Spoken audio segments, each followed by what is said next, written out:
Welcome to this reading of the 5th chapter of Freedom for All by Neville Goddard. My name is Joanna, and I will be reading for you today. Chapter 5, The Sabbath. 6 days shall work be done, but on the 7th day there shall be to you a holy day, a Sabbath of rest to the Lord. Exodus 31:15, Leviticus 23:3. These 6 days are not 24-hour periods of time. They symbolize the psychological moment a definite subjective state is fixed.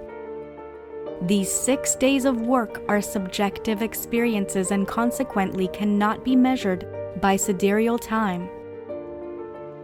For this real work of fixing a definite psychological state is done in consciousness. The time spent in consciously defining yourself as that which you desire to be is the measure of these 6 days. A change of consciousness is the work done in these 6 creative days.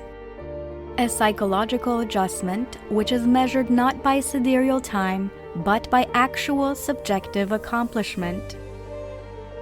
Just as a life in retrospect is measured not by years but by the content of those years, so too is this psychological interval measured, not by the time spent in making the adjustment, but by the accomplishment of that interval.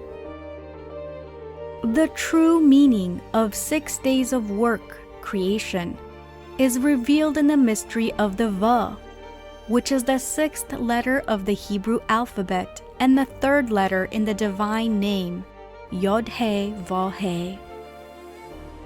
As previously explained in the mystery of the name of Jehovah, Va means to nail or join. The Creator is joined to His creation through feeling, and the time which it takes you to fix a definite feeling is the true measure of these 6 days of creation. Mentally separating yourself from the objective world and attaching yourself through the secret of feeling to the subjective state is the function of the 6th letter of the Hebrew alphabet, Va, or the 6 days of work. There is always an interval between the fixed impression or subjective state and the outward expression of that state. The interval is called the Sabbath. The Sabbath is the mental rest which follows the fixed psychological state. It is the result of your days of work. The Sabbath was made for man, Mark 2:27. This mental rest, which follows a successful conscious impregnation, is the period of mental pregnancy, a period which is made for the purpose of incubating the manifestation. It was made for the manifestation. The manifestation was not made for it. Automatically, you keep the Sabbath a day of rest, a period of mental rest, if you succeed in accomplishing your 6 days of work. There can be no Sabbath, no 7th day, no period of mental rest until the 6 days are over. Until the psychological adjustment is accomplished and the mental impression is fully made. Man is warned that if he fails to keep the Sabbath, if he fails to enter into the rest of God, he will also fail to receive the promise. He will fail to realize his desires. The reason for this is simple and obvious. There can be no mental rest until a conscious impression is made. If a man fails to fully impress upon himself the fact that he now has that which heretofore he desired to possess, he will continue to desire it, and therefore he will be not mentally at rest or satisfied. If, on the other hand, he succeeds in making this conscious adjustment so that upon emerging from the period of silence or his subjective 6 days of work, he knows by his feeling that he has the thing desired, then he automatically enters the Sabbath or the period of mental rest. Pregnancy follows impregnation. man does not continue desiring that which he has already acquired. The Sabbath can be kept as a day of rest only after man succeeds in becoming conscious of being that which before entering the silence he desired to be. The Sabbath is the result of the 6 days of work. The man who knows the true meaning of these 6 work days realizes that the observance of one day of the week as a day of physical quietness is not keeping the Sabbath. The peace and quiet of the Sabbath can be experienced only when man has succeeded in becoming conscious of being that which he desires to be. If he fails to make this conscious impression, he has missed the mark. He has sinned. For to sin is to miss the mark, to fail to achieve one's objective, a state in which there is no peace of mind. If I had not come and spoken unto them, they had not had sin. John 15:22. If man had not been presented with an ideal state toward which to aim, a state to be desired and acquired, he would have been satisfied with his lot in life and would never have known sin. Now that man knows that his capacities are infinite, knows that by working 6 days or by making a psychological adjustment he can realize his desires, he will not be satisfied until he achieves his every objective. He will, with the true knowledge of these 6 workdays, define his objective and set about becoming conscious of being it. When this conscious impression is made, it is automatically followed by a period of mental rest, a period the mystic calls the Sabbath, an interval in which the conscious impression will be gestated and physically expressed. The Word will be made flesh. But that is not the end. The Sabbath or rest, which will be broken by the embodiment of the idea, will sooner or later give way to another 6 days of work, as man defines another objective and begins anew the act of defining himself as that which he desires to be. Man has been stirred out of his sleep through the medium of desire and can find no rest until he realizes his desire. But before he can enter into the rest of God or keep the Sabbath, before he can walk unafraid and at peace, he must become a good spiritual marksman and learn the secret of hitting the mark or working 6 days.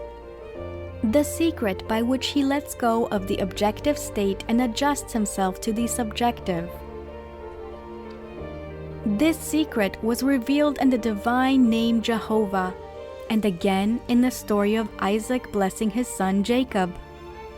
If man will apply the formula as it is revealed in these Bible dramas, he will hit a spiritual bullseye every time, for he will know that the mental rest or Sabbath is entered only as he succeeds in making a psychological adjustment. The story of the crucifixion beautifully dramatizes these 6 days, psychological period, and the 7th day of rest. It is recorded that it was the custom of the Jews to have someone released from prison at the feast of the Passover, and that they were given the choice of having released unto them either Barabbas the robber or Jesus the Savior. And they cried, "Release Barabbas!" John 18:40. Whereupon Barabbas was released and Jesus was crucified. It is further recorded that Jesus the Savior was crucified on the 6th day, entombed and buried on the 7th, and resurrected on the 1st day. The Savior in your case is that which would save you from that which you are not conscious of being, while Barabbas the thief is your present conception of yourself, which robs you of that which you would like to be. In defining your Savior, you define that which would save you, not how you would be saved. Your Savior or desire has ways ye know not of, and his ways are past finding out. Romans 11:33. every problem reveals its own solution. If you were imprisoned, you would automatically desire to be free. Freedom, then, is the thing that would save you. It is your Savior. Having discovered your Savior, the next step in this great drama of the resurrection is to release Barabbas, the robber, your present conception of yourself, and crucify your Savior, or fix the consciousness of being or having that which would save you. Barabbas represents your present problem. Your Savior is that which would free you from this problem. You release Barabbas by taking your attention away from the problem, away from your sense of limitation, for it robs you of the freedom that you seek. And you crucify your Savior by fixing a definite psychological state, by feeling that you are free from that limitation of the past. You deny the evidence of the senses and begin to feel subjectively the joy of being free. You feel the state of freedom to be so real that you too cry out, "I am free. It is finished." John 19:30. The fixing of this subjective state, the crucifixion, takes place on the 6th day. Before the sun sets on this day, you must have completed the fixation by feeling, "It is so. It is finished." The subjective knowing is followed by the Sabbath or mental rest. You will be as one buried or entombed, for you will know that no matter how mountainous the barriers, how impassable the walls appear to be, your crucified and buried Savior, your present subjective fixation, will resurrect himself. By keeping the Sabbath a period of mental rest, by assuming the attitude of mind that would be yours if you were already visibly expressing this freedom, you will receive the promise of the Lord, for the Word will be made flesh. The subjective fixation will embody itself. And God did rest the 7th day from all his works. Hebrews 4:4. Your consciousness is God resting in the knowledge that it is well. It is finished. And your objective senses shall confirm that it is so, for the day shall reveal it. End of chapter 5. Thank you for listening to this reading of the 5th chapter of Freedom for All by Neville Goddard. Comment below any thoughts or takeaways you have from this chapter. If you liked this video, found it helpful or valuable in any way, hit that thumbs up button.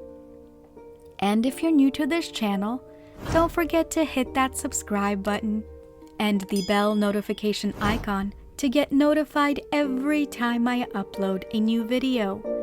Because this year, I am committed to helping you gain mastery over your mind and emotions. See you in the next video. Bye!